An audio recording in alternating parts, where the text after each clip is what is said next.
pleased to welcome Magnus Haglind. Magnus. Thank you. He is a senior vice president at Nasdaq. You're the head of product management at Nasdaq Market Technology. We'll talk about sort of what that is in a second. Magnus has been at the exchange for what, like over 10 years, I think. Yep. He's got a PhD in industrial information systems, which is impressive to me. But anyway, so I want to get into all these issues about AI, blockchain, God knows what else. But just to start out, I think a lot of people maybe outside of the industry don't realize that Nasdaq, operates these exchanges, but also has this pretty robust technology business, which is kind of where you work. And yep. Why don't you just explain kind of what the business model is and kind of like, or how, basically who the main customers are, what the main products yep. you guys are offering. Yeah, so Market Technology is the business unit within Nasdaq that sort of package our IP in software and services and brings that to the broader capital markets. So we sell trading solutions, clearing solutions, CSD, settlement solutions to market infrastructure operators around the globe. So we have our technology powers around 100 markets and regulators globally. And then we also provide risk management and surveillance tools to around 150 banks and brokers. So come from a heritage of providing market infrastructure, but then also now expanding into the banks and brokers world with for example, execution platforms and so on. Got it. So I always think it's interesting to ask people like how they think about new technologies because, we were talking earlier on the panel before, people were talking about sort of what's hyped and what's not, and whether it's Bitcoin or whatever. As somebody whose basic job it is to sort of, take these new technologies and adapt them, turn them into products that are, going to make markets move more efficiently. Like, how do you sort of sort out the BS from what's real? I mean, when you're sitting there in Stockholm, reading an article about, I don't know what, AI or something, like, what's your sort of process for figuring out, like, is this going to work for, for markets? Yeah. That's a good question. So we typically try to do it from the perspective, what's going to be the use case.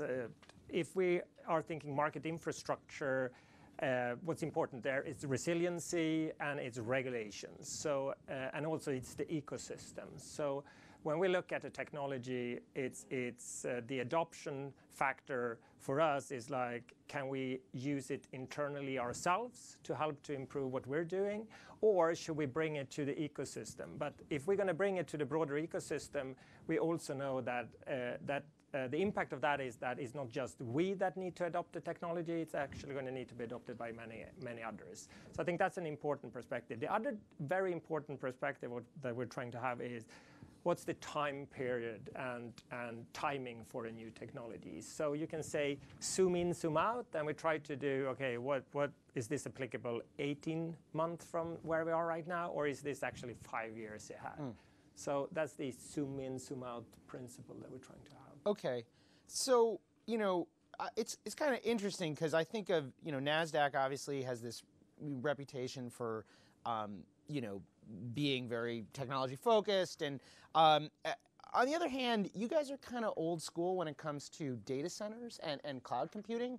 You read in the press, obviously like everyone's moving to public clouds, and for the most part, you guys are still doing stuff basically with servers in gigantic data centers in New Jersey and in Virginia and in Stockholm, and so first of all, like, why is that, and like what needs to happen before like public cloud computing would become a thing where some of that is going to happen in an Amazon server or something like that? That's a very good question, and we're investing a lot of thinking and also R&D into that. So we actually came out with a product 5-6 years ago that was called ThinCloud, where we did a collaboration with Amazon around bringing basically trading data into cloud. we were too early on that one, so it was a failure. We thought we were super innovative and wanted to really bring that into the market, but the market wasn't ready for it. When it comes to our use of cloud, we're using cloud a lot now for what people typically use it for today, which is storage and then kind of auxiliary or surrounding systems. But when it comes to the more critical parts of our business, in other words, trading and maybe the post-trade piece, there we have a number of other dimensions to consider. And one thing is proximity, which means that we have geographical centers around the globe where a lot of the liquidity and matching is taking place. And when it comes to US equities, that happens in the New Jersey area. So if we suddenly move to cloud, the competitive disadvantage will show up because suddenly our latency profile would look very different. But for us, this is very much a zoom in, zoom out. We will be in cloud at some point and in not the too distant future. And I think it will start with our disaster recovery capabilities first.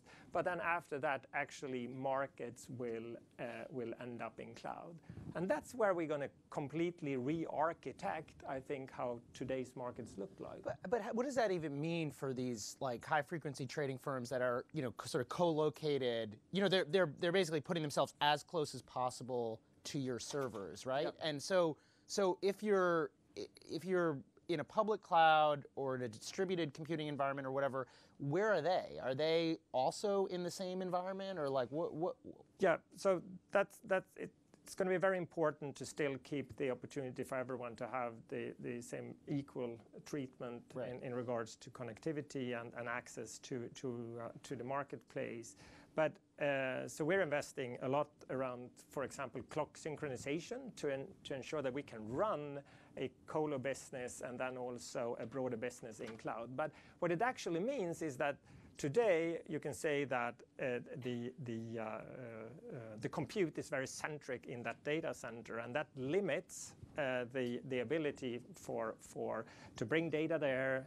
It limits also the amount to scale out compute.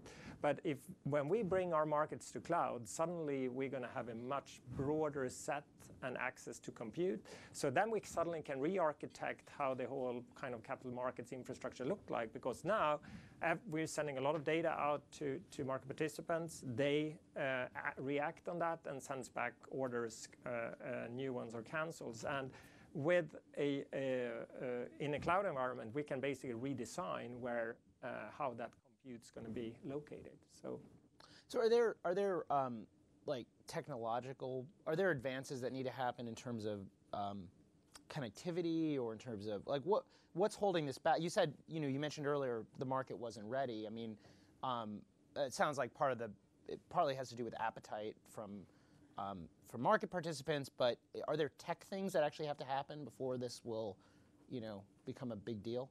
Yeah, and I think this is where we see a convergence of industries, and that is helping. I think people are much more comfortable around cloud and security around cloud, and regulators start to be there that as well. I mean, are we better on info security than cloud providers and so on? I think that's the question you need to ask yourselves. So yes, when regulators and market participants start to feel comfortable around the use of cloud, I think we're going to start the journey. Okay, so let's talk about AI and machine learning. What's the potential? I mean, just from where you sit, where is AI sort of most interesting? Where are the biggest opportunities? Yeah, I think we use machine learning as kind of our term for. I think AI is kind of a broad term. I would say, where we are more humble approach is to talk about machine learning. So. Sure. And to echo the previous panel here, I think it is the combination of the human and the machine that's the trick. So certainly we do robotics and automation in the back office side, but when it comes to actual more deriving insights and making the life easier for the staff that are sort of doing a lot of decision making in their daily job, the combination of machine and ML is important. Sorry, machine and human is important. So one example, we have we do a lot of market surveillance, of course, and market surveillance. We're talking about security, basically, or no, surveillance of that market participants are behaving according to rule books and according to law. So, and that we have orderly markets, so people are not trying to front run or behave and misbehave in the market. So that means that we have real-time surveillance of the markets, and it's a lot of alerts and events that happens in that market around an opening or a quick price movement. We certainly have a lot of events that the analyst needs to adhere to. And there we have now introduced machine learning to help to not make the decision making itself, but actually to help to prioritize the cases. So based on how the analysts typically address a case, the machine now helps the analyst to say, skip these 50 and start with this one first, because this is typically the way these cases come out. And that is not to replace the analyst, it is to help the analyst to do a much smarter job.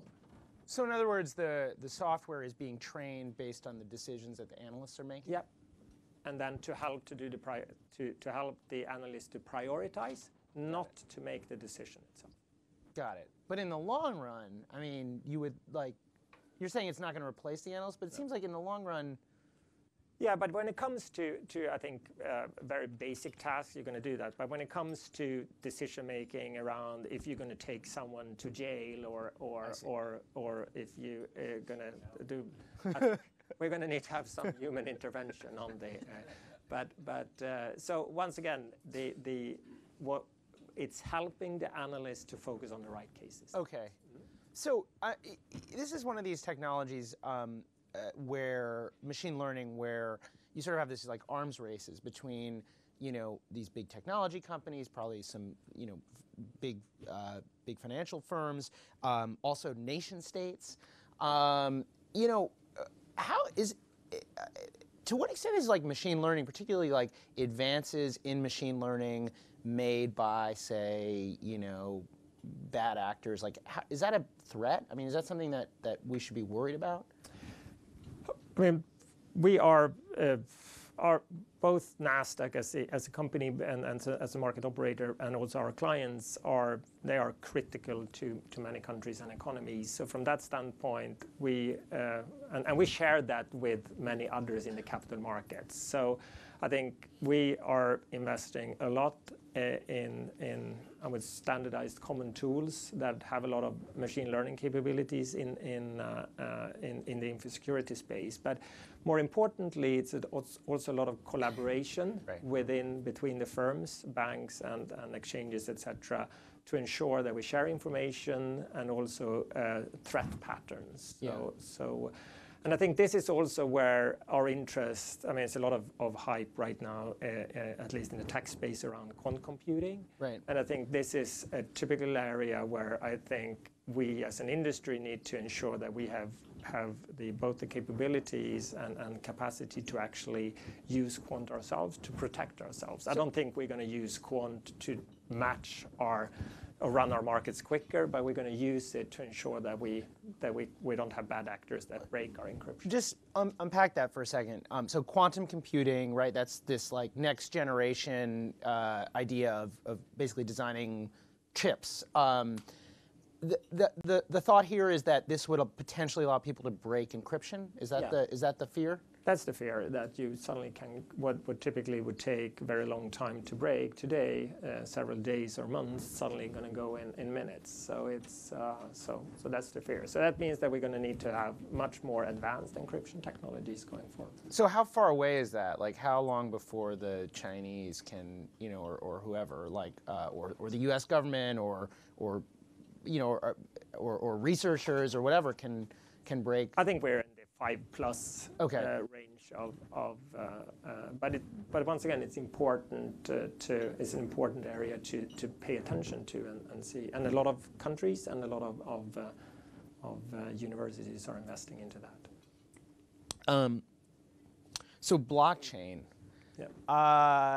Hasn't blockchain already replaced Nasdaq by now? I mean, is it? It has. Yeah. You guys, I think I read were sort of an early adopter of blockchain. Is that, or we're trying to find ways to bring blockchain into the. Yeah, but once again, I think this is a classic hype technology because it started up. A lot of people suddenly became evangelists around this technology, and suddenly we would replace a lot of actors that existed in the market today, especially in the post-trade space. But and then suddenly people said, okay, gosh, it became nothing of that, and then we lost so blockchain is dead. I think DLT or blockchain is going to change the capital markets. DLT being distributed ledger technology. Okay. So it's going to change this market. If we're going to meet 5 to 10 years from here, it's going to be it has actually I think come in and taking a position. But this is back to my initial remark around the ecosystems, because this is not just about the whole thing with the distributed ledger is actually that the whole ecosystem adapts it. So it can't be just one. Using the technology, because the technology is there to build trust between parties. So it can't just be one party, it needs to be many parties. So there were all these announcements, I think particularly when the price of Bitcoin was shooting up, where you had every big company making a big blockchain announcement, and then IBM making one announcement for every announcement made by a big company, and just constantly all this deal making. I mean, is there anything behind that, or are those basically just like press releases that people have been putting out, or No, I think partly it's a hype industry, but I think what we've tried to do is to build a few proof of concepts, first to validate the technology itself, but then also to try to take the technology into one of these ecosystems. So we've actually built a few MVPs or early products to test it out. So I feel very comfortable on the technology itself. And now I'm starting to feel also pretty comfortable on the way to bring it to the market. But once again, I think the first use case is going to be to replace a lot of manual processes and paper-driven processes. So for instance, voting or? Voting could be one, but we have, for example, in Europe, mutual funds are a popular way for private persons to save money. It's a lot of stakeholders involved in the process, from the private person decides to buy until it's actually registered. And it's a lot of papers today. So, and there is no central counterparty that has the trust of running that process. There, I would say a DLT would be a perfect use case. So we're trying now in the Nordic countries as the starting point to actually build a solution for trading and the registry and the custody then for mutual funds. Got it. Now, and is it clear which blockchain people are going to be using? Is it going to be Ethereum, or I'm not sure I'm framing this question correctly, but it seems like they're competing blockchain approaches. Which one seems to be No, and I think that's the world we're gonna live in. It's both it's going to be different from a technology standpoint, but it's also going to be different use cases. So. We recently run a project together with the Singapore Exchange and the regulator in Singapore, where they had one blockchain or one DLT where they had the cash, the Singapore dollars registered on one, and then they had the assets then on another blockchain. So what I foresee that we're gonna have going forward is a number of different ledgers, and then we're gonna have the problems to rather have them to talk to each other. Right. So. Okay, so. Blockchain's overhyped. AI is overhyped. Cloud was. What is underhyped? I wouldn't say that I think blockchain was overhyped. Yeah. But I think I think machine learning is going to change this industry, and it's going to start to change it from the perspective that everyone's going to try to use it and improve their processes, because data has always been important in this industry. Right. I mean, it's not suddenly that we've come up with the idea that suddenly we're going to do something with data, because that's been super important and the driver from the beginning. But I think so. I would say I think machine learning and AI is going to be the one that's going to change this industry or each of the organizations dramatically.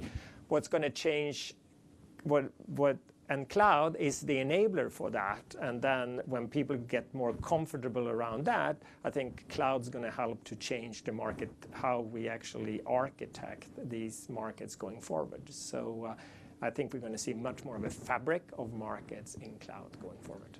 It's an exciting future. Magnus Haglind, thank you for being here. Thank you for listening. Thank you.